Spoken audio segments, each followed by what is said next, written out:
रेहान तारिक और आप देख रहे हैं दास्ताक। सुप्रीम कोर्ट ऑफ पाकिस्तान ने आज रिवायत बरकरार रखते हुए एक बार फिर इमरान खान को बड़ा रिलीफ दे दिया है। मुल्क भर में नक्शे अमन एक तरफ, सरकारी और अस्करी इमारत पर बलवाइयों का धावा एक तरफ, जलाओ घेराव, तोड़ फोड़, दंगा फसाद, धींगा मुश्ती, सब पर से पुश डालते हुए सुप्रीम कोर्ट ऑफ पाकिस्तान के 3 रुकनी बेंच ने इस्लामाबाद हाई कोर्ट से नैब के हाथों इमरान खान की गिरफ्तारी को गैर कानूनी करार देते हुए उन्हें फौरी रिहा करने का हुक्म सादिर कर दिया। और साथ ही सुप्रीम कोर्ट ने चेयरमैन तहरीक इंसाफ को इस्लामाबाद हाई कोर्ट से रुजू की हिदायत की है। इमरान खान की हिरासत के खिलाफ आज ही दरखास्त दायर हुई, चंद मिनट्स में समाअत के लिए मुकर्रर की गई, 1 घंटे में पेश करने का हुक्म दिया और फिर रिहाई का परवाना भी जारी कर दिया। जिस तेजी से इमरान खान को अदालतों से रिलीफ मिल जाता है, उनके सियासी मुखालिफिन सर पकड़कर यह सोचने पर मजबूर हैं कि आखिर मुल्क की सियासी तारीख में अनहोने वाकयात होने के बावजूद इमरान खान अदालतों के आज तक लाडले क्यों हैं। पाकिस्तान का निज़ाम इंसाफ एक खास सियासी जमात के लिए और बाकी सब के लिए अलग क्यों है। यह पहली बार नहीं है कि मुल्क को आग और खून के मकरू खेल में धकेलने के बाद भी इमरान खान रिलीफ लेने में कामयाब हुए हों। इससे कबल 25 मई को लॉन्ग मार्च के दौरान इसी सुप्रीम कोर्ट के वाज़ेह अहकामात के बावजूद इमरान खान डी चौक इस्लामाबाद पहुंचते हैं। उनके कारकुनान ग्रीन एरियाज में आग लगाते हैं। इमरान खान खुद उन मुजाहिरीन से फातिहाना खिताब करते हैं, लेकिन फिर भी अदालतों से बाइज्जत बरी हो जाते हैं। 2014 में पीटीवी की इमारत को आग लगाई जाती है, निजी न्यूज चैनल समेत सरकारी इमारत को तहबाला किया जाता है, लेकिन इमरान खान को रोकने की जुर्रत नहीं की गई, जिसका खमियाजा आज मुल्क को कौम भुगत रही है। आज सुप्रीम कोर्ट में समाअत शुरू हुई तो इमरान खान के वकील हामिद खान ने दलाइल देते हुए कहा कि इमरान खान जमानत कबल गिरफ्तारी के लिए इस्लामाबाद हाई कोर्ट आए थे। वो बाहर रहे थे। जब रेंजर्स कमरे में का दरवाजा तोड़कर दाखिल हुए तो उन्होंने इमरान खान के साथ बदसलूकी की और उनको गिरफ्तार कर लिया। जस्टिस अतर मिनल्ला ने कहा कि हाई कोर्ट के तकद्दुस का मामला भी सुप्रीम कोर्ट देखेगी, इंसाफ तक रसाई के हक को हमने देखना है। चीफ जस्टिस ऑफ पाकिस्तान ने कहा कि अहाते अदालत से गिरफ्तारी से अदालत का तकद्दुस कहा गया। रिकॉर्ड के मुताबिक जो मुकदमा मुकर्रर था वो शायद कोई और था। 90 अफराद अदालत के अहाते में दाखिल हुए तो अदालत की क्या तौकीर रही। नैब ने अदालत की तौहीन की है। कोई भी शख्स खुद को आइंदा अदालत में महफूज तस्वुर नहीं करेगा। जस्टिस अतर मिनल्ला ने कहा कि नैब कई साल से मुख्तलिफ अफराद के साथ यही हरकतें कर रहा है। अगर ऐसे गिरफ्तारियां होने लगी तो मुस्तकबिल में कोई अदालतों पर एतबार नहीं करेगा। चीफ जस्टिस ऑफ पाकिस्तान ने कहा कि नैब वारंट की कानूनी हैसियत नहीं, इसकी तामील का जायजा लेंगे। इमरान खान की गिरफ्तारी के बाद जो हुआ रुकना चाहिए था। अदालत ने सवाल किया कि क्या नैब ने रजिस्ट्रार हाई कोर्ट से गिरफ्तारी से कबल इजाजत ली थी। इस पर प्रोसिक्यूटर जनरल नैब ने कहा कि नैब ने वारंट की तामील वजारत दाखिला से कराई। जस्टिस अतर मिनल्ला ने कहा कि नैब ने कई सालों से सबक नहीं सीखा। नैब पर पॉलिटिकल इंजीनियरिंग समेत कई इल्जामात हैं। नैब ने मुल्क को बहुत तबाह किया है। जस्टिस उमर अता बंदियाल ने कहा कि यह तो वाज़ेह हो गया कि कोई इजाजत नहीं ली गई थी। मुल्जिम अदालत में सरेंडर कर दे और वहां से गिरफ्तार हो तो हाथे अदालत गिरफ्तारियों के लिए आसान मकाम बन जाएगा। बाद अदालत ने आईजी इस्लामाबाद को हुक्म दिया कि इमरान खान को 4:30 बजे तक अदालत में पेश करें। जस्टिस उमर अता बंदियाल ने कहा कि इमरान खान को जहां से गिरफ्तार किया वहीं से सारी कार्रवाई दोबारा शुरू की जाए। आज ही हुक्म जारी करेंगे। जो तोड़ फोड़, सरकारी इमलाक का नुकसान हुआ उस पर अदालत बहुत संजीदा है। अदालती हुक्म के बाद इमरान खान 5:45 बजे अदालत में पेश हुए। अदालती पेशी के हुक्म पर इमरान खान ने मीडिया नुमाइंदों से गैर रस्मी गुफ्तगू करते हुए कहा कि मैंने कभी इंतशार की बात नहीं की, मुल्क में सिर्फ इलेक्शंस चाहते हैं। इमरान खान ने कहा कि यहाँ मीडिया मौजूद है, पैगाम देना चाहता हूँ कि मैं तो गिरफ्तार हुआ था, तशद्दुद मुजाहिरों का जिम्मेदार मैं कैसे हो सकता हूँ। इसके बाद इमरान खान अदालत में पेश हुए। इमरान खान को सख्त सिक्योरिटी में जजेस गेट से सुप्रीम कोर्ट लाया गया। इमरान खान पैदल चलते हुए तवील राहदारी से कमरा अदालत पहुंचे। चीफ जस्टिस ने इमरान खान को रोस्टम पर बुला लिया और कहा कि आपको देखकर खुशी हो रही है, हम आपको सुनना चाहते हैं। ये बात की जा रही है कि आपके कारकुनान गुस्से से बाहर निकले। इस मौके पर इमरान खान का कहना था कि मुझे हाई कोर्ट से अगवा किया गया, डंडे मारे गए, ऐसा तो किसी क्रिमिनल के साथ भी नहीं किया जाता। इसके बाद कुछ इल्म नहीं कि क्या हुआ। अभी तक मुझे नहीं पता, मुझे कभी पुलिस लाइन्स और कभी कहीं लेकर जाते रहे। अगर मुझे गिरफ्तार करना है तो वारंट दिखाकर किया जा सकता था। मुझे कमांडो एक्शन करके सर पर डंडे मारे गए। जो कुछ हुआ वो मेरी गिरफ्तारी का रिएक्शन था, जिसके बाद सुप्रीम कोर्ट ने इमरान खान की गिरफ्तारी गैर कानूनी करार देते हुए उन्हें फौरी रिहा करने का हुक्म दे दिया और इमरान खान को इस्लामाबाद हाई कोर्ट से दोबारा रुजू करने का हुक्म भी दिया। चीफ जस्टिस का कहना था कि जब एक शख्स कोर्ट ऑफ लॉ में आता है तो मतलब कोर्ट के सामने सरेंडर करता है। हम समझते हैं कि इमरान खान की गिरफ्तारी गैर कानूनी है। इस्लामाबाद हाई कोर्ट कल केस की समाअत करे, इमरान खान कल हाई कोर्ट में पेश हो, हाई कोर्ट जो फैसला करे वो आपको मानना होगा। चीफ जस्टिस का कहना था कि इमरान खान इस वक्त सुप्रीम कोर्ट की तहवील में है। Imran Khan police lines guest house में रहेंगे। मुमकिन हो तो इस्लामाबाद हाई कोर्ट में 11 बजे समाअत मुकर्रर की जाए। कलम और अल्लाह की ताकत के अलावा हमारे पास कुछ नहीं। हमें आपकी सिक्योरिटी अजीज है। इमरान खान से 10 अफराद को मिलने की इजाजत होगी। इमरान खान से मिलने वालों में उनके अहले खाना, वकला और दोस्त शामिल होंगे। अदालत ने इमरान खान को अपने करीबी अफराद की लिस्ट फराहम करने की हिदायत भी की। चीफ जस्टिस का कहना था कि सुप्रीम कोर्ट ने 2 उसूल तय किए हैं। उसूल यह है कि अदालत के अहाते से किसी शहरी को आइंदा गिरफ्तार नहीं किया जाएगा। अहाते अदालत से गिरफ्तारी के लिए पुलिस के सिवा कोई नफरी बगैर इजाजत नहीं आएगी। इस मौके पर इमरान खान ने अदालत से इस्तदा की कि मुझे बनी गाला जाने दे। चीफ जस्टिस का कहना था कि इमरान खान की सिक्योरिटी यकीनी बनाना आईजी और अटॉर्नी जनरल की जिम्मेदारी है। इमरान खान कल तक सुप्रीम कोर्ट की तहवील में है। डर यह है कि हमारी कस्टडी में इमरान खान को कुछ ना हो। इमरान खान का कहना था कि आपकी कस्टडी की वजह से बरकत आ गई है।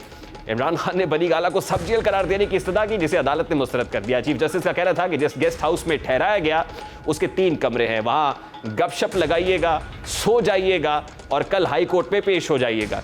गेस्ट हाउस में भी आप आराम से रहेंगे। इमरान खान की रिहाई सुप्रीम कोर्ट के इस फैसले पर मरियम नवाज ने का सख्त रद्देमल सामने आया। रद्देमल में उनका कहना था कि चीफ जस्टिस साहब को आज कौमी खजाने के 60 अरब हड़प करने वाले वारदातियों को मिलकर बहुत खुशी हुई और इससे भी ज्यादा खुशी उन्हें उस मुजरिम को रिहा करके हुई है। मरियम नवाज ने कहा कि मुल्क की अहम तरीन और हसास तंसीबात पर हमलों के सबसे बड़े जिम्मेदार चीफ जस्टिस हैं, जो एक फितने की ढाल बने हुए हैं और मुल्क में लगी आग पर तेल छिड़क रहे हैं। उन्होंने मजीद कहा कि आप चीफ जस्टिस का मनसब छोड़ दें और अपनी सास की तरह तहरीक इंसाफ में शमूलियत इख्तियार कर लें। इमरान खान ने दूसरी तरफ उनकी गिरफ्तारी के बाद तहरीक इंसाफ के रहनुमा और कारकुन शुतर बेमहार साबित हुए। एहतजाज की आड़ में रियासती इमलाक और तारीखी मकामात को जलाना अपना फर्ज समझा। उनके हाथ और रास्ते में जो भी आया उसको तहोबाला कर दिया गया। ऑयल टैंकर, कंटेनर, इमारत, जो चीज़ सामने आई उसको तहस नहस कर दिया गया। आज जब इमरान खान सुप्रीम कोर्ट जा रहे थे, सहाफ़ियों की तरफ से सवालात क्या हुए, उस पर उनका रिस्पॉन्स क्या था, जरा उसकी एक झलक भी आता है।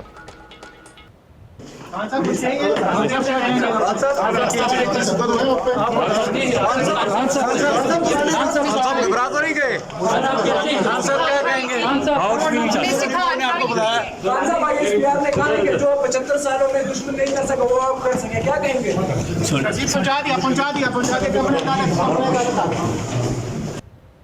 जिस वक्त चीफ जस्टिस ने 1 घंटे में इमरान खान को पेश करने का कहा, उसी वक्त मरियम औरंगजेब वफाकी वजीर इत्तलात मीडिया से बात करने के लिए आई। मीडिया से बात करते हुए उस वक्त उन्होंने किस गम और गुस्से का इजहार किया, जरा वो भी आपको दिखाता है। इस सिलसिले को अगर यहाँ ना रोका गया, अगर इस सिलसिले को यहाँ ना बंद किया गया, तो ना आप इससे महफूज रहेंगे, इस शर से, इस फितने से, और ना हम इससे या 22 करोड़ अवाम इससे महफूज रहेगी। आज आप अदालत उसको बुला रहे हैं ना, तो ये ना पूछें कि वो अरेस्ट कैसे हुआ और क्यों हुआ है। वो 60 अरब की चोरी में अरेस्ट हुआ। इस्लामाबाद हाई कोर्ट ने कानूनी करार दिया, नैब की एहतसाब अदालत ने कानूनी करार दिया। वो जिस्मानी रिमांड के ऊपर है, उसको जवाब देना पड़ेगा। इसी पर बात करेंगे। इस वक्त सीनियर सहाफ़ी तज्ज़ियाकार सलीम बुखारी साहब ने मेरे स्टूडियोज़ में ज्वाइन किया है। अस्सलाम वालेकुम बुखारी साहब। जी वालेकुम। बुखारी साहब, बहुत बहुत शुक्रिया आपके वक्त के लिए। कल तक इमरान खान साहब नैब के मुलजिम थे, कल रात नैब के मुलजिम की तरह गुजारी, आज की रात वो सुप्रीम कोर्ट के मेहमान की तरह गुजारेंगे, कैसे देखता है? माशाल्लाह ये ऐसा हसीन तसाद है कि हमारी दुआ है कि सुप्रीम कोर्ट का ये रवैया हर उस मुलजिम के साथ हो जो भी उनके साथ रूबरू पेश हो। पहले जज साहब ये फरमाएं कि मुझे आपसे मिलकर बड़ी मसरत हो रही है, और बताइए कैसा वक्त गुजर रहा है, और बताइए क्या क्या चाहिए आपको। ये एक अजीब-ओ-गरीब किस्म का अदालती निज़ाम हम देख रहे हैं जो मैंने अपने 55 साल कैरियर में पहले नहीं देखा, और मेरा ख्याल है पाकिस्तान के अवाम ने तो पूरी जो तारीख़ है हमारी 75 साल में कभी नहीं देखा होगा। हैविंग सेड दैट, देखिए ये पहली बार नहीं है। अदालतों का जो भुरकस निकाला ना जी खान साहब ने, जो मिथ थी इनके बारे में जितनी भी कि ये एपेक्स कोर्ट हैं, ये हाईएस्ट कोर्ट हैं, ये इंतहाई एहतराम के अदारे हैं, उसका जो फलूस उड़ाया है खान साहब ने, मेरे ख्याल से मैं इसकी चंद मिसालें अगर आपको पेश कर दूं जल्दी तो आप इजाज़त देंगे अगर। देखिए, आप अदालतों को तहस नहस करें और अपनी मर्ज़ी का फ़ैसला लेके चलते बने। जुडिशल कम्प्लेक्स के ऊपर आप चढ़ाई करें जत्थे लेके, और 7 केसेस में ज़मानत ले जाएं। आप लाहौर हाई कोर्ट पे चढ़ाई करें, 3 दिन हाई कोर्ट आपके इंतज़ार पे मजबूर हो कि आप तशरीफ़ ले आएँ, आप तशरीफ़ ले आएँ, 5 केसेस में ज़मानत हो जाए। बेपनाह मिसालें मैं आपको दे सकता हूँ। इस्लामाबाद हाई कोर्ट के साथ जो सलूक किया इन्होंने, रिवाज ये पड़ रहा है कि जिसके पास 200 मुसल्ला लोग हों, वो चाहे कोई लैंड माफिया है, वो चाहे कोई शुगर माफिया है, वो अदालत में 10 गाड़ियां भर के बंदे ले आए, अपनी मर्जी का फैसला ले और चलता बने। ये है रवायत और रिवाज जो सुप्रीम कोर्ट डाल रही है। बुखारी साहब, आप ये कह रहे हैं कि सुप्रीम कोर्ट का ये फैसला असल में सिंबलिज्म है। इससे ये साबित हो रहा है कि जैसे मरियम नवाज साहिबा रिएक्ट कर रही हैं, पीडीएम ये कहती है कि इमरान खान लाडला है कुछ इदारों का, यानी ये सिंबलिज्म है। आप ये कह रहे हैं इस फैसले से सिंबलिज्म झलक रहा है। लाडला तो इस्तिलाह छोटी पड़ गई है। लाडले में तो होता है ना कभी कभी आप किसी को धमकी दे दें। ये तो हाल ये है कि सुप्रीम कोर्ट हो, लाहौर हाई कोर्ट हो, इस्लामाबाद हाई कोर्ट हो, ये तो पिकनिक स्पॉट है खान साहब के लिए कि खान साहब अपने से टहलते टूलते हुए आए, पहले से लिखा हुआ फैसला जेब में डालने चलते बने। ये है मैसेज सब कुछ का। देखिए कल और परसों जो कुछ हुआ इस मुल्क में, हमारे मोहतरम काबिल एहतराम, हमारे लिए सद काबिल एहतराम जजेस ने एक लफ्ज़ कहा उसके बारे में। उन्होंने कहा कहीं कि ये जो हलाकतें हुई हैं, जो जाने गई हैं, इनका जिम्मेदार कौन बनेगा? उन्होंने कहा कि कहा जा रहा है कि कुछ लोग सड़कों पे आए हैं तोड़ फोड़ की। सुना है कि कल कुछ लोग निकले थे जो नाराज साहब ने मजम्मत फिर नहीं की। नहीं, कोई कोर्ट के कहने कहा, के बावजूद कोर्ट ने बार बार कि आप इसकी मजम्मत करें। उसने कहा मुझे पता नहीं क्या हुआ है। जाते हुए पैगाम रिकॉर्ड करा के गए थे कि अगर मुझे गिरफ्तार कर लिया जाए तो आप लोगों ने बाहर निकलना है। तरगीब दे के गए थे कि आप क्या करेंगे, जिसके नतीजे में जो सब कुछ हुआ। तो भाई साहब इसका मतलब प्रेसिडेंट सेट हो गया है कि आज के बाद जो मर्जी आए तोड़ फोड़ करे, अस्करी तंसीबात को निशाना बनाए, सरकारी इमारात को तोड़े, शीशे तोड़े, मुल्क का जो अमन है वो तहस नहस कर दे और उसके बाद सुप्रीम कोर्ट ऑफ पाकिस्तान से रिलीफ लेके चला जाए। अभी हर एक के लिए एब्सोल्युटली यही मैसेज है इस सब कुछ का। और मुझे अफसोस है कि चीफ जस्टिस साहब ने मरियम औरंगजेब की प्रेस कॉन्फ्रेंस में जो कुछ उन्होंने कहा उसको अपनी मर्जी की यानी टर्न दे दी है कि मुझे धमकी मिली है कि मेरा घर जला देंगे। ऐसा नहीं है। उन्होंने ये कहा कि अगर आप क्रिमिनल्स को इसी तरह छोड़ेंगे जो मुल्क की दौलत लूट के खा जाएं, जो हलाकतों के जिम्मेदार हों, जो कौमी इमलाक को तहस नहस कर दें, तो ये इस तरह से इनकरेज होगा ये एलिमेंट। और कल को जब आप इन लोगों के खिलाफ फैसले करेंगे, ये आपके घरों में घुस के आग लगाएंगे।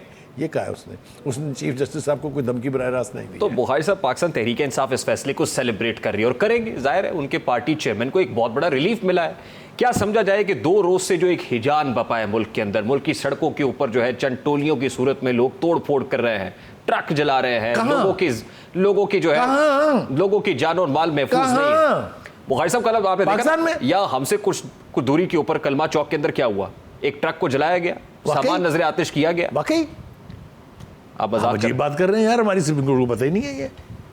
आप कह रहे हैं नुकसान हुआ, मुझे तो नहीं लगता। अच्छा हाँ, आज सुप्रीम कोर्ट की प्रोसीडिंग के बाद मुझे पता चला कि असल मसला खान साहब को रिहा करना था। इसी के लिए हमारे जजेस परेशान थे। तो मामला ठंडा हो गया ना। एब्सोल्युटली। अब कुछ नहीं होगा। अब जब तक उनको दोबारा कोई हाथ नहीं लगाएगा कुछ नहीं होगा। अब जब उनको हाथ लगाएंगे क़यामत बर्पा होगी। अब कल इम्तिहान में डाल दिया है इन्होंने इस्लामाबाद हाई कोर्ट को। इस्लामाबाद हाई कोर्ट ने तो कानूनी करार दी थी उनकी ये गिरफ्तारी। दोबारा काहे के लिए भेजा आपने वहाँ? इंट्रा कोर्ट अपील करे ना। काहे के लिए? कि उधर से रिलीफ लें, कोर्ट से कहें कि आपका फैसला अनदर अनप्रेसिडेंटेड रिलीफ किसी और को मिला कभी? इस्लामाबाद हाई कोर्ट से भी रिलीफ मिल सकता है। देखिए मैं आपको एक अर्ज करूँ, ये जिसको आज उन्होंने गैर कानूनी करार दिया है ना, ये इतनी मिसालें हैं। शर्जील मेमन को कहाँ से उठाया? नैब के कहने पर अदालत से। जनाब शहबाज शरीफ को कहाँ से उठाया? अदालत से। जनाब आपने मरियम को कहाँ से उठाया? जेल में अपने बाप को मिलने गई से। आपने फरियाल तारपुर को कहाँ से उठाया? ICU से। ईद वाले दिन आपने हनीफ अब्बासी को कहाँ से उठाया? कोर्ट से। आपने अदालत से। निहाल हाशमी को कहाँ से उठाया? अदालत से। तो मैं इंतहाई मौदबाना, इंतहाई अदब से सर झुका के रिक्वेस्ट करूंगा चीफ जस्टिस साहब से कि इन लोगों से माफ़ी तो मांग लीजिए, क्योंकि इनके साथ भी तो बहुत ज्यादती हुई थी। बड़ी ज्यादती हुई है ना। लेकिन आज इमरान खान साहब को जो रिलीफ मिला, इसके बाद प्रेसिडेंट सेट हो गया कि अब किसी को हाथ अदालत से गिरफ्तार नहीं किया जा सकता। आपको मैं यकीन दिलाता हूँ कि ये फैसला सिर्फ इमरान खान साहब की ज़ात से मुंसलिक है। नहीं, उन्होंने कहा है कि आज ये तय हो गया, ये रूल बन गया कि कल को हाथ अदालत से तो किसी को गिरफ्तार नहीं किया जा सकता। देखिए फिर मैं एक बात आपको कहना चाहता हूँ और बड़ी जिम्मेदारी के साथ कहना चाहता हूँ। आज चीफ जस्टिस साहब ने कहा कि हमारे पास इस कलम के सिवा कुछ नहीं है, लेकिन ये कलम हर तरफ को चले तो खान साहब के खिलाफ तो ये कलम इस्तेमाल नहीं होता। अब तक तो नहीं हुआ। जितनी दफ़ा वो गए हैं आला अदलिया के पास, चाहे वो हाई कोर्ट्स हैं चाहे सुप्रीम कोर्ट्स हैं, एंटीसिपेटेड फैसला लेके आए हैं। शर्त लगा लें आप, जो केस उनके पास जाएगा उसका फैसला खान साहब की मर्जी से होगा। वरना जब से वो इक़्तिदार से निकले हैं उन्होंने जो खिलवाड़ किए हैं इस मुल्क के साथ, इस मुल्क की सियासत के साथ, इस मुल्क की सलामती के साथ, this man should have been in jail. नहीं, वो भाई साहब वो जेल में गए तो मुल्क में नक्शे अमन जो है वो हुआ, आपने देखा। MPO के तहत लोगों को गिरफ्तार किया गया। अब जब रिलीफ मिल गया है तो सवाल मेरा बड़ा सादा सा है ना सर, कि अब तो सब अमन शांति सुकून हो गया ना, अब तो नहीं होगा। यानी इमरान खान जेल में होंगे तो मुल्क की सड़कों के ऊपर जो कुछ होगा वो मैंने और आपने और हमारे नाज़रीन ने देखा है। अब जब वो रिलीफ मिल गया उनको, तब वो सब कुछ नहीं होगा, तो अच्छा नहीं हो गया इमरान खान को। ठीक है, देखिए अच्छा तो हो गया, नुकसानदेह अच्छा तो हो गया, लेकिन इंसाफ की कब्र खुद गई। वो कब्रिस्तान जो है ना वो आबाद होता जा रहा है। हर फैसले से एक नई कब्र खुद रही है वहाँ पर। ये मैं आपको जिम्मेदारी से कह रहा हूँ एज ए पाकिस्तानी सिटीज़न। और अगर ये कब्रिस्तान इसी तरह से आबाद होता रहा और जजेस इसी तरह के फैसले करते रहे। आपको याद है अली अहमद कुर्द ने क्या कहा था पनामा के फैसले पर? उसने कहा था मैं उस जज की शक्ल देखना चाहता हूँ जिसने ये फैसला लिखा है सिसिलियन माफिया से शुरू होके। याद नहीं आपको? तो हम भी इन जजेस के तस्वीरें रख रख के दाद दिया करेंगे इंशाल्लाह। बुखारी साहब, कल इस्लामाबाद हाई कोर्ट पेश होना है अभी इमरान खान साहब को। What are you looking at? Islamabad high court ने तो फैसला दिया हुआ है। देखिए, जब सुप्रीम कोर्ट की तरफ से हदायतनामा जारी हो जाए तो जूनियर जजेस क्या कर सकते हैं आपको नहीं पता। लेकिन सुप्रीम कोर्ट ऑफ पाकिस्तान ने अपनी ही कोर्ट के ऊपर अदम एतमाद का इजहार किया। एब्सोल्युटली किया कि रोक लें, आप रोक सकते हैं तो। भाई जब खान साहब आएंगे हमारे सामने हम कुछ भी करेंगे, आप कर लें जो करना है हमारा। अब होने क्या जा रहा है? देखिए, मैंने पहले आपसे कहा, फिर कह रहा हूं, अगर हम कानून का मजाक, आइन का मजाक इस तरह से उड़ाएंगे, अगर हम जो प्रेसिडेंट्स हैं अदालतों के, जिसके ऊपर, जिसकी बुनियाद पर केसों के फैसले होते हैं, उनको दरखुर इतना नहीं जानेंगे तो फिर इट इज़ ए तोड़ा लॉ। यू नो व्हाट तोड़ा लॉ इज? जो मंगोल्स आते थे, ततार्स एंड चंगेज, उनका अपना कानून होता था। बुखारी साहब, आज सुप्रीम कोर्ट ऑफ पाकिस्तान का जो फैसला है, इससे फिर जो पीडीएम या हुकूमत जो कह रही है कि जी हम ख्याल जजेस या ख़ास एक स्कूल ऑफ थॉट है, डिवीजन है विद इन दी कोर्ट भी, क्या वो तासुर भी मजबूत होता हुआ दिख रहा है? हम ख्याल भी लफ्ज़ छोटा पड़ गया यार, छोटा पड़ गया ये, और कोई इस्तेलाह इसके लिए ढूंढनी पड़ेगी। एक और इंटरेस्टिंग बात यह है कि इमरान खान साहब जिस वक्त chief justice Islamabad high court Aamir Farooq साहब की ज़ेर सदारत कोर्ट ने सरबराही में एक फैसला दिया था, तो उन्होंने कहा आमिर फारूक साहब यानी chief justice Islamabad high court के सामने मेरा कोई केस ना रखा जाए। इंटरेस्टिंग बात यह भी है कि कल देखना है कि कल आमिर फारूक साहब की सरबराही में बेंच बनता है या वो भाई साहब जिस हदायत के साथ ये मामला इस्लामाबाद हाई कोर्ट को रेफ़र हुआ है, जैसे मैंने पहले भी कहा, मैं फिर अपनी बात दोहरा रहा हूँ, तो जज साहब को भी पता होगा कि बड़े बॉस को नाराज़ करने के क्या मायने हैं, उसकी क्या कीमत चुकानी पड़ेगी। आप कल देखिए, वहाँ भी एक नया तमाशा होगा। मौलाना फजलुर रहमान ने भी एक बैठक बुला ली है और उनकी जो कोर कमेटी है उसका इजलास हो रहा है। क्या मुल्क के फैसले फिर सड़कों पे होंगे? अगर सुप्रीम कोर्ट के फैसले नहीं मानेंगे तो वो वक्त आ गया है कि हुकूमत भी सड़कों पे होगी या उस तरफ से भी जत्थे निकलेंगे? एक और इसी तरह का इजलास बुलाया गया है जिसको हम कहते हैं नेशनल सिक्योरिटी कमेटी। कल बुलाया शहबाज शरीफ है ना। तो अब असल में हो ये रहा है कि ये जो ट्रायंगल है ना, PTI, courts and establishment, the best word, ये पीडीएम तो अब एग्जिस्ट ही नहीं करती ना। ये ट्रायंगुलर लड़ाई जो है, इसका क्या अंजाम होगा, उसके लिए तैयार रहना पड़ेगा। इंस्टीट्यूशंस हेड ऑन है। एब्सोल्युटली। रिजल्ट क्या होगा सर? आपने तो पॉलिटिकल हिस्ट्री के शाहिद है। तबाही। आप देखिए ना, 2-3 काम ऐसे हुए हैं जो पाकिस्तान की तारीख में पहले कभी नहीं हुए। यहाँ जो कुछ भी होता था बाहर के मुल्कों में, कभी पाकिस्तान की बदनामी का बायस बनने के लिए कोई शख्स बाहर नहीं निकलता था। इस वक्त पूरे दुनिया में आपका जो तमस्खर उड़ रहा है, वहाँ ये तो आप कह लें कि वहाँ पर पीटीआई के बड़े सपोर्टर निकले बाहर, लेकिन आपके इंसाफ का जो जनाजा निकल रहा है वहाँ पर, वो उसको मत भूलिए। आज बुखारी साहब, फौजी जवानों को हम सड़कों पे देख रहे हैं, लाहौर के अंदर तो फ्लैग मार्च हो रहा है, पाकिस्तान भर के अंदर तकरीबन सिचुएशन ऐसी ही है। समझें कि फिर तीसरी कुव्वत ही इन मसाइल का हल है। देखिए, मैंने और आपने अपने 1 से 1 दर्जन से ज़्यादा प्रोग्रामों में डराया था इस चीज़ से कि ये ना होने दें। जब सियासतदानों के हाथ खड़े हो जाते हैं, जब किसी एक को सिर्फ नवाजा जाता है, तो फिर वो 3 दफ़ा जो पहले इंटरवेंशन हो गई है उसकी राह हमवार हो जाती है। मैंने पहले भी कहा था कि हमेशा ये सियासतदानों का कसूर हुआ है, किसी जर्नैल में ज़रूरत नहीं है कि वो आम हालात के अंदर स्टेप इन कर जाए।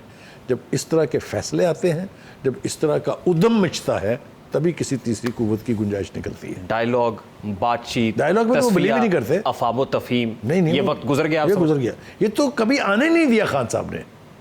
उन्होंने कहा मैं इन चोरों डाकुओं से बात नहीं करूंगा, बेशक मेरे पास दर्जनों चोर डाकू मेरे पीछे बैठे हैं। वेरी क्विकली, कौमी सलामती कमेटी इजलास का आपने हवाला दिया, कल होने जा रहा है। आप देख रहे हैं कि कोई इंपॉर्टेंट डिसीजन, यानी ऐसा डिसीजन जिसके इम्प्लीकेशंस पूरे मुल्क के ऊपर होंगे, अब वो होता हुआ देख रहे हैं? जी, मैं देख रहा हूँ होता हुआ। इस मुल्क में इमरजेंसी लग सकती है। अच्छा, जो मैंने और आपने पहले भी एक प्रोग्राम में इशारा किया था, इस वक्त we are at the brink कि किसी वक्त भी ये फैसला होने वाला, और कोई बैद नहीं है कि कल की जो नेशनल सिक्योरिटी कमेटी मीटिंग है उसकी मीटिंग के बाद ये फैसला हो जाए कि इस मुल्क में इमरजेंसी लगा दी जाए। सारे फंडामेंटल राइट्स जो हैं वो भी दफन हो जाएंगे इंसाफ के साथ। बहुत शुक्रिया बुखारी साहब आपके वक्त के लिए। सीनियर सहाफ़ी तजिया का हमारे साथ मौजूद थे। इससे पहले भी बारहा ये पेशगोई की गई है कि तीसरी कुव्वत को आने का रास्ता ना दिया जाए। पॉलिटिकल स्टेक होल्डर्स बैठ के बेस पर बात करें, लेकिन लग ये रहा है कि पॉलिटिकल स्टेक होल्डर्स भी नाकाम हो रहे हैं।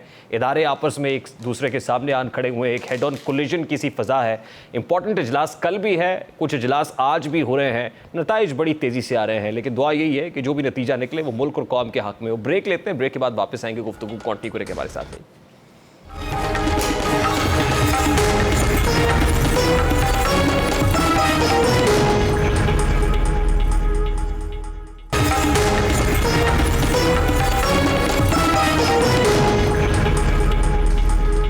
Welcome back. Chairman Tehreek Insaf Imran Khan के पुलिस तहवील में पाकिस्तान तहरीक इंसाफ के रहनुमा मुसर्रत जमशेद चीमा के साथ एक ऑडियो कॉन्वर्सेशन लीक हो गई है। और बड़ी इंटरेस्टिंग बात यह है कि पुलिस तहवील में इमरान खान साहब ने टेलीफोनिक कॉन्वर्सेशन की है और उसमें सारे केस की तफसीलात मांगी है, डेवलपमेंट मांगी है कि अभी तक क्या अपडेट्स है। और उसमें मुसर्रत जमशेद चीमा बता रही है कि हम हाई कोर्ट में मौजूद हैं, मेरे साथ आपके लॉयर जिसमें ख्वाजा हारिस और सलमान सफदर हैं वो भी मौजूद है, और हम कोशिश ये कर रहे हैं कि सुप्रीम कोर्ट के तक जो है वो इस पिटीशन को पहुंचाए। और उसके बाद जो मौजूदा यानी chief justice Islamabad high court है उनसे मुताल्लिक भी बड़े डेरोगेटरी रिमार्क्स इमरान खान साहब टेलीफोन के ऊपर देते हैं। वो क्या कह रहे हैं, जरा ये सारी कॉन्वर्सेशन आपको सुनवाते हैं एक बार। हाँ मुसर्रत जी, हेलो सिचुएशन क्या, मैं उनको पहुंच गई मैसेज सर जी। सर मैंने मैसेज पहुंचाया है, इधर हम हाई कोर्ट में बैठे हुए हैं। हाँ। और हम ये कह रहे हैं हम नहीं जाएंगे किसी सूरत भी खान साहब को प्रोड्यूस करें। नहीं, लेकिन वो ख्वाजा हारिस है वहाँ जो जी, ख्वाजा हारिस सलमान सफदर दोनों मेरे साथ है, मैं उनके साथ बैठी हूँ। यू वांट टू स्पीक, मैं आपकी बात भी करा सकती हूँ। नहीं, मैं सिर्फ उनसे पूछ रहा हूँ कि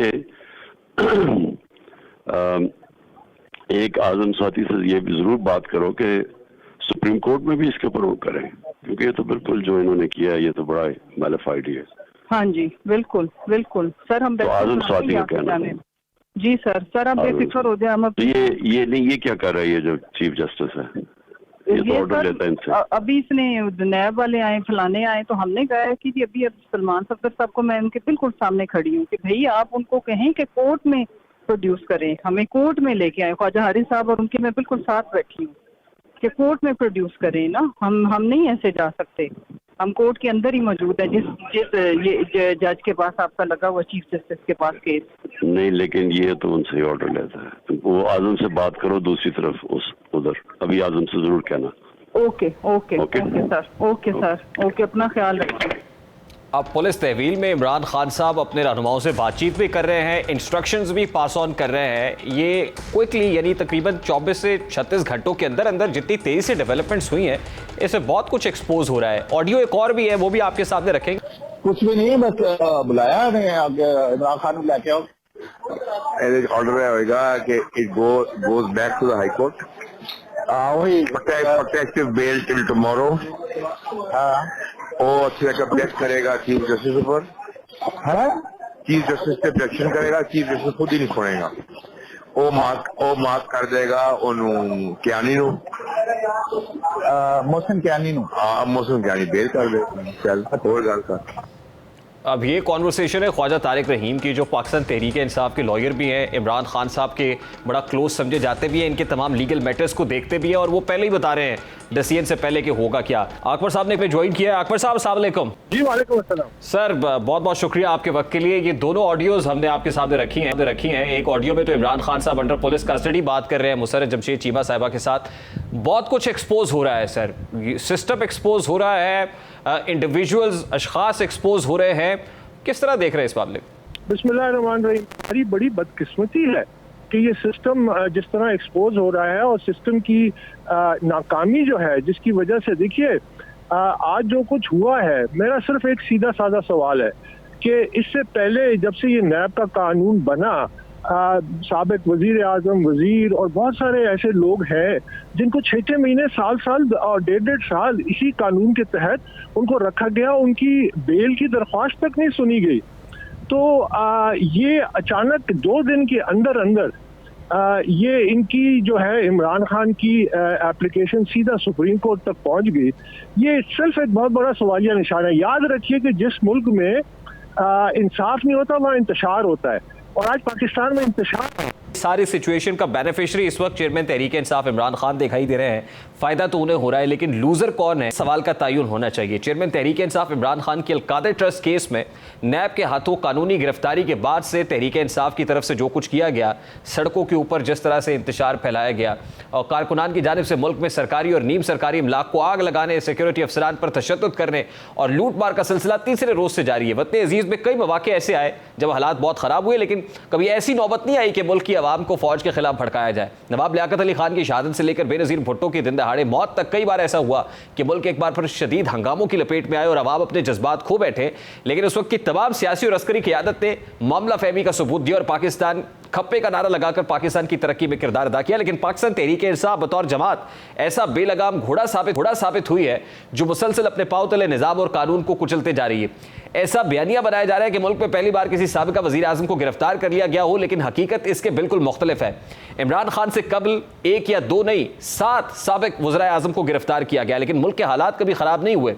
इसका आगाज़ 1962 के अवाइल से होता है, जब पाकिस्तान की तहरीक आज़ादी में अहम किरदार अदा करने वाले हुसैन शहीद सोहरवर्दी को गिरफ्तार कर लिया जाता है। उन्हें जनरल अयूब खान की हुकूमत में 30 जनवरी 1962 को गिरफ्तार करके कराची की जेल में कैद तन्हाई में रखा गया। उन्हें 1 साल 10 माह बाद रिहा किया गया। इस तरह गिरफ्तार होने वाले दूसरे वज़ीर आज़म जुल्फ़िकार अली भुट्टो थे, जो सितंबर 1977 में इल्ज़ाम में गिरफ्तार हुए। तकरीबन 1.5 साल बाद लाहौर हाई कोर्ट और सुप्रीम कोर्ट से सजाए मौत पाने के बाद रावलपिंडी की अडयाला जेल में 4 अप्रैल 1979 को उन्हें फांसी दे दी गई। ये फांसी बाद में नाहक साबित हुई और आज ये पाकिस्तान के अदालती निज़ाम पर धब्बे के तौर पर मौजूद है, जिसका एतराफ़ मौजूदा और कई साबिका जजेस साहिबान कर चुके हैं। इसी तरह जुल्फ़िकार अली भुट्टो की बेटी बेनज़ीर भुट्टो 2 मरतबा पाकिस्तान की वज़ीर आज़म बनी। अपने वालिद की फांसी के बाद सबसे पहले 6 माह के लिए जेल में और फिर 6 माह के लिए अपने घर में नज़रबंद रही। मार्च 1981 में ज़िया हुकूमत ने बेनज़ीर को एक बार फिर गिरफ्तार किया और सखर जेल में रखा। उन्हें 3 साल बाद 1984 में रिहा किया गया। 3 मरतबा पाकिस्तान के वज़ीर आज़म बनने वाले नवाज शरीफ भी कई दफ़ा जेल गए। पहली दफ़ा अक्टूबर 1999 में हुकूमत जाने के बाद नवाज शरीफ को 425 दिन अडयाला जेल में रखा गया। 13 जुलाई 2018 को एवनफील्ड रेफरेंस में उन्हें पाकिस्तान वापस लौटने पर एयरपोर्ट से गिरफ्तार करके अडयाला जेल भेजा गया, जहां उन्हें 2 बार रखा गया। 2 बार गुजारने के बाद अदालत ने उनकी सजा मुअत्तल की और मगर फिर 24 दिसंबर 2018 को अल-अज़ीज़िया रेफरेंस में उन्हें दोबारा गिरफ्तार करके पहले अडयाला फिर कोट लखपत जेल भेजा गया, जहां तकरीबन 239 दिन बाद इस्लामाबाद हाई कोर्ट ने तिबी बुनियादों पर उनकी सजा की मुअत्तली और कैद से रिहा किया। इसके अलावा पाकिस्तान पीपल्स पार्टी के साबिक वज़ीर आज़म यूसुफ रज़ा गिलानी को फरवरी 2001 में नैब ने बहसीयत स्पीकर कौमी असम्बली इख्तियारात के नाजायज़ इस्तेमाल के इल्ज़ाम में गिरफ्तार किया। जून 2002 में उन्हें सजा सुनाई और अडयाला जेल में भेज दिया गया। उन्होंने जेल में 5 साल 8 माह से ज़ायद गुजारे। यूसुफ रज़ा गिलानी पाकिस्तान के पहले वज़ीर आज़म भी बने जिन्हें तौहीन अदालत के जुर्म में चंद लम्हों की कैद की सजा मिली। 18 जुलाई 2019 को नैब ने साबिक वज़ीर आज़म शाहिद खान अब्बासी को LNG दरामद केस में गिरफ्तार किया और अडयाला जेल भेज दिया। उन्होंने 223 दिन जेल में गुजारे और इस्लामाबाद हाई कोर्ट से जमानत मंजूर होने पर रिहा हुए। 28 सितंबर 2020 को नैब लाहौर हाई कोर्ट के अहाते से मौजूद वज़ीर आज़म शहबाज शरीफ को मनी लॉन्ड्रिंग केस में अबूरी जमानत मुस्तरद होने पर गिरफ्तार करती है। 23 अप्रैल 2021 को तकरीबन 7 माह बाद उन्हें जमानत मिलती है और कोट लखपत सेंट्रल जेल से रिहा किया जाता है। साबिक वज़ीर आज़म इमरान खान मजमूई तौर पर 8वें वज़ीर आज़म है जिन्हें पाकिस्तान में गिरफ्तारी का सामना करना पड़ा। एक ही रोज़ की गिरफ्तारी के बाद उन्हें आज सुप्रीम कोर्ट की तरफ से बेल दी गई है। पाकिस्तान तहरीक इंसाफ की पुरतशद्दुद कार्रवाई और जलाओ घिराव के नतीजे में अब इस जमात को कलअदम करार देने की चहमगोइयां हो रही है, लेकिन तहरीक इंसाफ के हामियों की जानिब से इस केस के भी इकदाम को गैर कानूनी करार दिया जाता है और उनका मौक़िफ़ बिल्कुल गलत है, क्योंकि आइन के तहत वफाकी हुकूमत को इख्तियार हासिल है कि वो किसी भी सियासी या मजहबी जमात की सरगर्मियों को मुल्क की सलामती के लिए खतरा करार देते हुए इस पर पाबंदी आयद कर सकती है।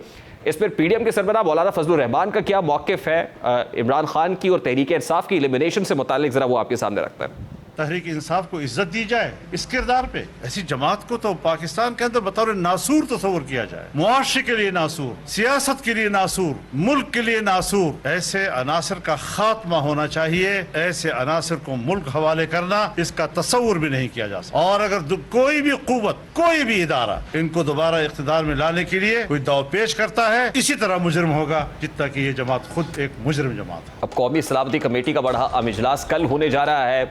हुकूमत भी इस पर फैसला साजी कर सकती है कि पाकिस्तान तहरीक इंसाफ का सियासी मुस्तकबिल क्या होगा।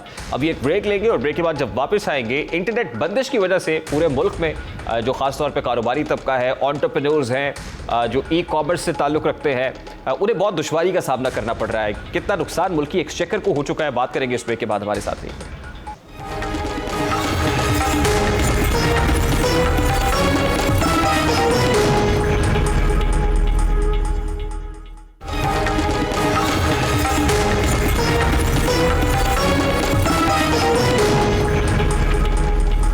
Welcome back. मौजूदा दुनिया को अगर ग्लोबल विलेज कहा जाता है तो इसकी वजह इंटरनेट है। सिर्फ इंटरनेट ही है जिसकी वजह से पूरी दुनिया एक दूसरे से कनेक्ट होती है।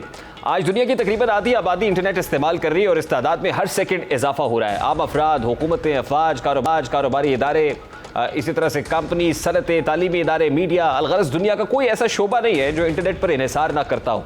पाकिस्तान में कुछ अरसे से बार बार इंटरनेट की बंदिश से एक तरफ तो सोशल मीडिया पर सारिफीन गैर यकीनी सूरत हाल से दो चार हो रहे हैं, तो दूसरी तरफ अरबों रुपए का कारोबार भी मुतासर हो रहा है जो ऑनलाइन किया जा रहा है। बदकिस्मती से पाकिस्तान में खराब सियासी सूरत हाल की वजह इंटरनेट को मंगल की शाम बंद करना पड़ा और अब तक एक अंदाजे के मुताबिक सिर्फ टेलीकॉम कंपनीज को 3 दिन में 1.6 अरब का नुकसान हो चुका है। इसके अलावा हुकूमत को भी महसूलात में 57 करोड़ रुपए का नुकसान उठाना पड़ा है। मगर इंटरनेट जो ब्रॉडबैंड से e commerce, online services, home delivery, rider services भी मुतासर हो रही है, जिससे नुकसान का अंदाजा 25 से 30 अरब तक लगाया जा रहा है। बहुत से लोग जिनका कारोबार ही सिर्फ इंटरनेट पर मुनहसर है, उनमें बड़ी ऑनलाइन कंपनीज हो या फिर राइड ऐप्स से मुंसलिक मजदूर हों, उनका कारोबारी ज़िंदगी भी बुरी तरह से मुतासर हो रहा है। दुनिया भर की तरह पाकिस्तान में भी बैंकिंग का निज़ाम ऑनलाइन एप्लीकेशंस पर मुंतकिल हो चुका है, जिसके बाद ऑनलाइन अदायगियों समेत दीगर कामों के लिए ऐप्स के इस्तेमाल के लिए इंटरनेट इंतहाई ज़रूरी हो गया है। लेकिन दूसरी जानिब सवाल यह है कि हुकूमत को इंटरनेट क्यों बंद करना पड़ा, क्योंकि जब इंतशार की सूरत हाल हो, अमन अमान का मसला हो, तो यही इंटरनेट शरपसंदों का सबसे बड़ा हथियार भी बन जाता है। सोशल मीडिया के जरिए डिस इन्फॉर्मेशन को फैलाया जाता है और कारकुनान को भड़काया जाता है, जिसकी वजह इनसे इंतशार बढ़ जाता है और हालात बेकाबू हो जाते हैं। ऐसा ही कुछ अब की बार देखने को मिला। इमरान खान की गिरफ्तारी के बाद सबसे पहले ये अफवाह फैलाई गई कि इमरान खान पर तशद्दुद किया गया है, उनके सर पर कोई रॉड मारा गया है, उससे शदीद जख्मी हैं। इसे एक डिसइंफॉर्मेशन पर हालात पे बेकाबू होना शुरू हो गए और इसके अलावा भी बहुत सी डिसइंफॉर्मेशन फैलाई गई। गोलियां चलने की इत्तला आती रही, लोग पुरानी वीडियोस लगाकर अफवाहें बनाते रहे, इदारों के खिलाफ लोगों को बगावत पर उकसाने की बातें होने लगी। फिर हमने देखा कि जो इससे पहले कभी नहीं हुआ था, ऐसे ऐसे मनाजिर देखे जो बड़े अनयूजुअल थे हमारे लिए। हुकूमत के लिए एक मुश्किल सूरत हाल होती है, एक तरफ लॉ एंड ऑर्डर का मसला होता है, दूसरी तरफ एक वाशी मसला होता है। फिर दुनिया भी इंटरनेट की बंदिश को आज़ादी इज़हार राय का नाम देकर मजम्मत करती है, जिसका दबाव हुकूमत पर आता है। बहरहाल हुकूमत को इस बारे में कोई लाहेवल बनाने की ज़रूरत है। इंटरनेट को बंद करने की बजाय शरपसंद अनासिर को रोकने की कोई तरकीब बनानी होगी और दुनिया में अब ये मुमकिन भी है। दुनिया भर में मुजाहरे भी होते हैं लेकिन इंटरनेट की बंदिश नहीं होती। हमारे यहाँ मुजाहरे होते हैं, इंटरनेट सर्विस फौरी तौर पर शट डाउन की तरफ चली जाती है। का वक्त अपने इख्तिताम को पहुँचा, आपसे मुलाकात होगी इंशाल्लाह कल। अपना रखिए ख्याल। अल्लाह हाफ़िज़।